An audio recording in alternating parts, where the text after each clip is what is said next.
I'm JJ Barnes, and this is Jonathan McKinney. Hello. And you're watching another episode of Writing Advice with JJ and Jonathan.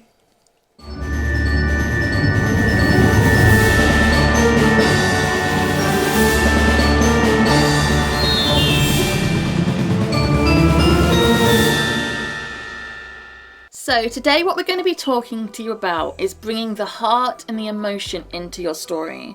And, you know, maybe the ability to make your audience cry. Yeah, cry or at least have a very strong emotional response. Yeah, exactly. And a film I'm going to talk about, which people are surprised by my particular passion for this film, right? But I genuinely believe it is one of the best films ever made in the history of cinema.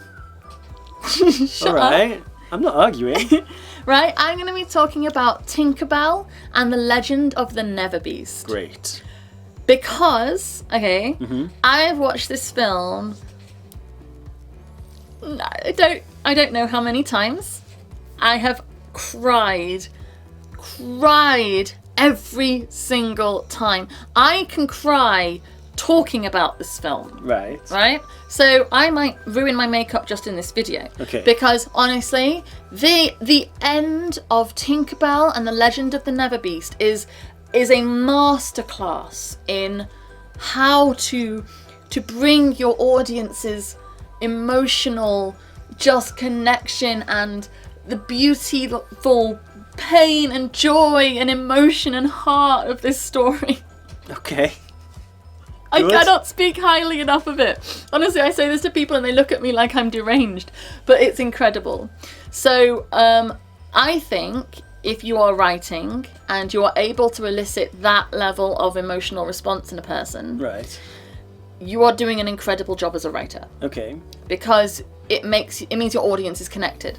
It means that you're reaching your audience on an emotional level that is raw and true. And I know you like to do this. Yes, I do. Yeah. Well, let's talk about how we go about it. And it's not going to be a simple conversation. No, it's not. But I think you want to consider the stories that you've watched as a child, as a young adult, that have elicited this incredible emotional response in you. I think the reason Tinkerbell and the Legend of the Neverbeast does it in me, and we talked about this because I was like, I want to understand it so that I can replicate it myself. Essentially, not identical, but I like to cause an emotional response in my audience as well. Yes. The Legend of the Neverbeast is about essentially a pet, right? A loyal, loving pet who protects and helps his. Well, he's not an owner because he's a Neverbeast. They're fairies, but yeah, people doubt him. He comes into Pixie Hollow, and some of the fairies think he's a monster because he's big. He's got big teeth and big green eyes, and right. But Fawn, the animal fairy, she believes in him. But then she turns her back on him. Tinkerbell realizes that he's there to protect them, and he almost sacrifices himself to save the fairies. Great. And then at the end of the film, he has to go back into hibernation for 1,000 years. Yes. So yeah, this is playing with the theme of saying goodbye to your beloved pet, right?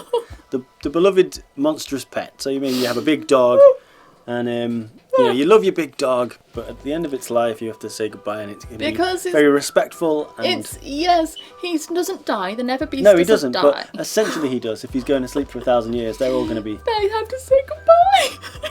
So yeah, so that's just one. That's just one. Not even function.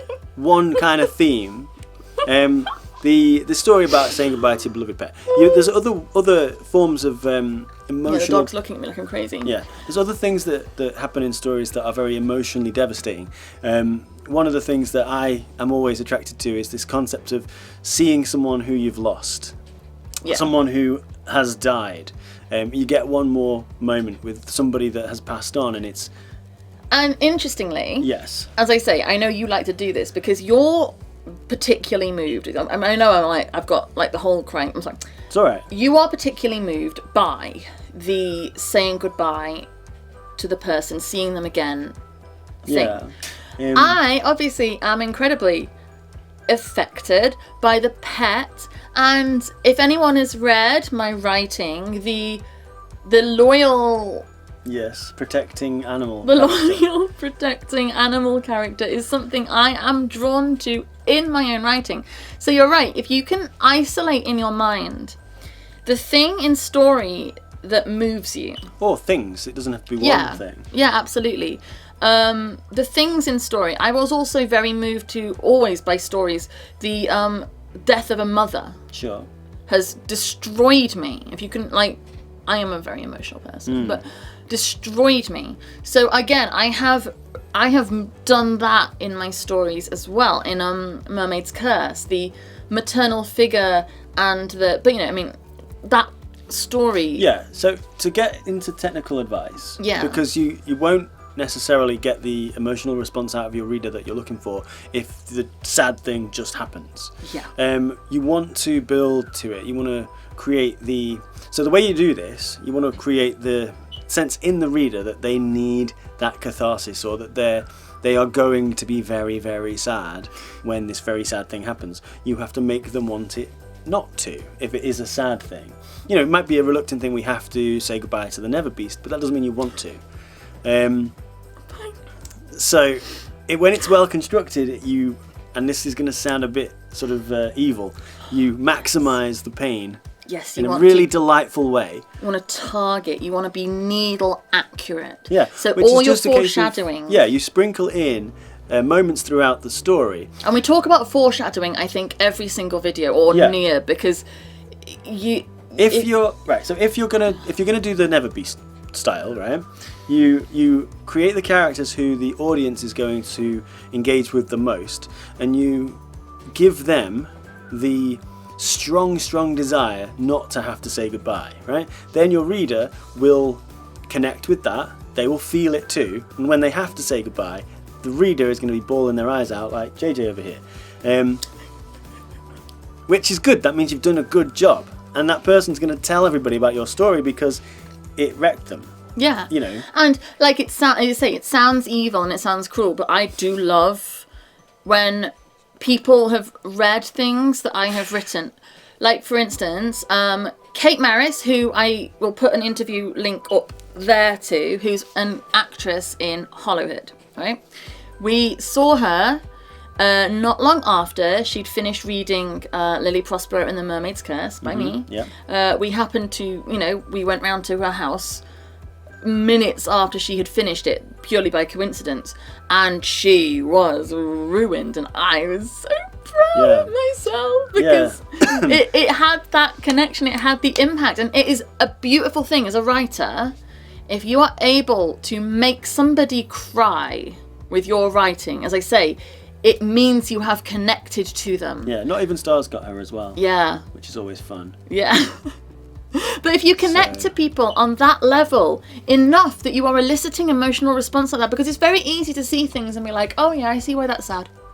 Yeah, and that can be the case if something terribly sad happens to somebody you don't know, somebody that in a story you've never been introduced to, you go, oh, that's really sad, that must be horrible. But you're not feeling it too. You have to make your audience feel it with you, and as you say, connect them to those characters.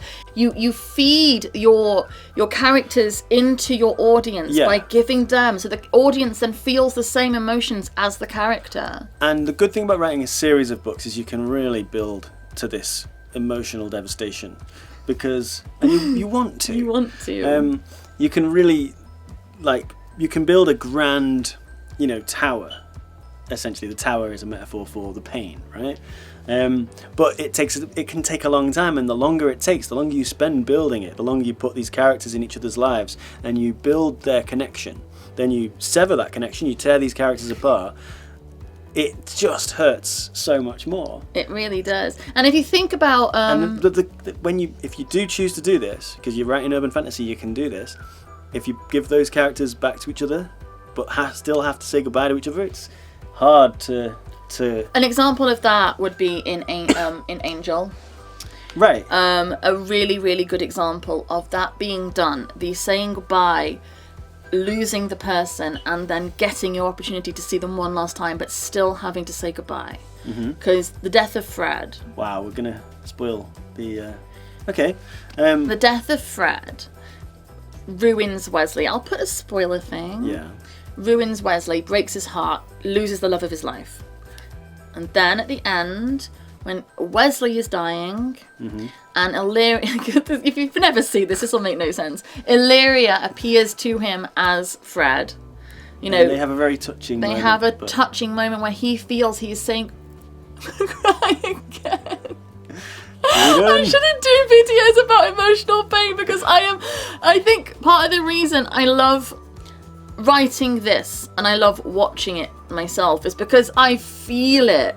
Yeah. I am a perfect audience for emotional devastation, and I love to replicate that because I feel it so strongly when these things are happening to characters. If I care about the characters and I connect with those characters, I feel it so intensely. So when I'm able to make other people feel it like I do, oh, it's brilliant. But I cry basically, yeah, it's very good. It's good. And yeah, so there's probably a good place to call it a day. Would you agree? On heart. I mean, we're talking. We've kind of evolved into talking about emotional devastation, but where we wanted to start with was just putting the humanity into the story, the truth of you, find the thing that you connect with that affects you emotionally. Yeah, or give things. It to your things.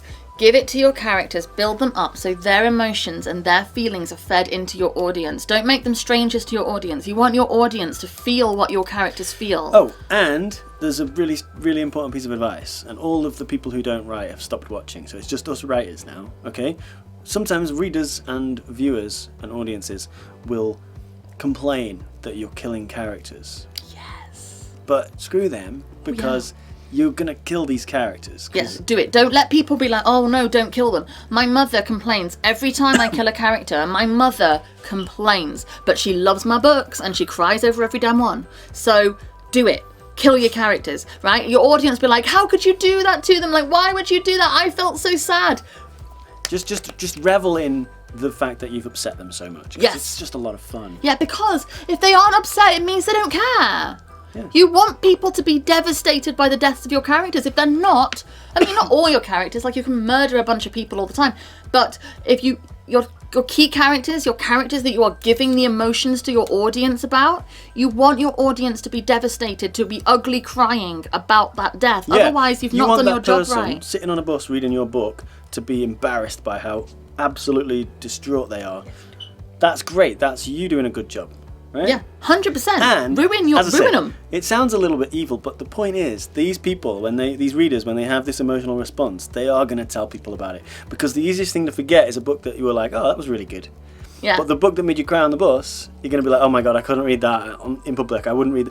People want that experience, right? 100% they do. The ones, as I say, the stories that stick with you are the ones that have made you have an emotional response. It doesn't have to necessarily be pain.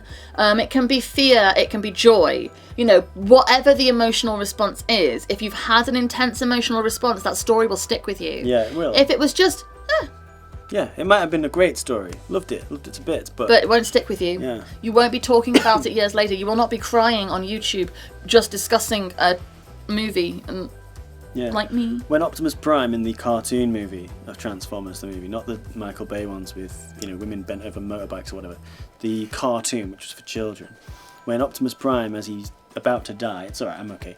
As he's about to die, as humiliating he's telling his brothers, he's saying, "Do not grieve," right? And it's very sad. It took me a long time to be able to say "Do not grieve" in that voice without being like you were a moment ago. So. Yeah, work on it, have fun with it, don't be scared to do it. And study the things that do this to you. Study them. Like, I as I say, I've watched Neverbeast so many times. I still marvel at the impact it has, and I still like to appreciate it for its storytelling qualities. Watch, if you've got any of these stories, either films or TV shows or books, anything that has given you this level of an emotional response, watch it and watch it and watch it. watch it and work out why it's having that. Think about your own life. Think about your connection to that thing. Because not every, like, Neverbeast doesn't make everybody cry. It makes me cry because of the impact it has on me. So you want to work out what has it on you, because if you can figure it out for you, you can then use it. Also, even if you don't personally feel that that emotional overwhelmment when you watch a story or you read a book, if someone else is, then that's still worth knowing about, because then you can use that. Then you can build a story with a lovable monster that's a bit like a pet, and then you arc that lovable monster in. You probably have it be considered to be dangerous, like the Incredible Hulk, and then you redeem like the Neverbeast, exactly. And then when it makes that, the silent hulking protector is a classic, isn't it? It's the Hunchback of Notre Dame. Anyway, so yeah, find out what makes people feel, and then use that information to tell great stories. Obviously, don't be a psychopath. Don't use it in your real life. Only in your job. In your stories. That's an agreement with other people that you're going to make them feel things. If they read your book, they are consenting to be manipulated emotionally by you. If they are just in a relationship with you, they are not, and you shouldn't. Right? Good moral lesson there, babe. Okay. So thank you very much for watching. If you have any examples of stories that have had this effect on you, given you the incredibly strong emotional response, please comment below, because we would like to watch them. Or read them. We would like to share them with other people, and we could maybe do a video about that specific one that moved you, and we could talk about the core reason, the thing about that story that is emotionally devastating. It's always good. We always say this when we talk. The more you see it, the more you understand it, the more you'll be able to use it yourself. So we want to be able to do more videos about things like this, because it'll help you learn, and it helps us learn. The more we talk about it, the better we get too. So it helps everybody. If you could like this video and subscribe to our channel, we'll be able to keep coming and bringing you the free writing advice that we hope you are enjoying and benefiting from. You'll also get updates on our film Hollowhead that's coming out. Yeah. So thank you very much. We'll be back again soon. Bye. Awesome. Bye bye.